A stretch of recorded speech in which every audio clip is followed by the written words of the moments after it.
बघू शकता छान असा आपला मैदा आणि मावा मिक्स करून याचा गोळा बनवलेला आहे. आता याचे छोटे छोटे आपण बॉल बनवू, म्हणजेच गुलाबजामुन घेऊन करूया. तुम्ही बघू शकता छान असे आपले हे बॉल तयार करून झालेले आहे माव्याचे. इथे ठेवलेले आहे कढई. मी ज्या कढईमध्ये खवा बनवला त्याच कढईमध्ये तेल टाकलेलं आहे. इकडे करायला ठेवलेलं आहे पाकमध्ये टाकायचे आहे विलायची आणि याला छान असं आपल्याला घट्ट होऊन द्यायचं. तोपर्यंत आपले हे बॉल तळून घेऊ. बघू शकता छान असे आपले गुलाबजाम तळत आहे. तुम्ही बघू शकता आपले गुलाबजाम तळून तयार झालेले आहे. आता आपण टाकूया पाकामध्ये. तुम्ही बघू शकता इथे मी टाकले होतं विलायची पावडर.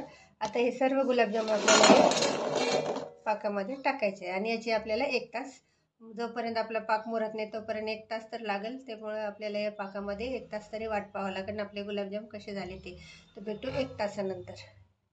बघू शकता किती सुंदर असे आपले गुलाबजाम तयार आहे आणि एकदम छान असे पाकात भिजलेले आहे. वरून हे थोडंसं सिरप तुम्ही बघू शकता.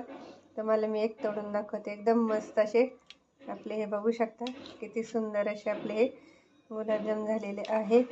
एकदम मस्त असे तुटत आहे आणि एकदम मऊ असे आपले हे गुलाबजाम झालेले आहे.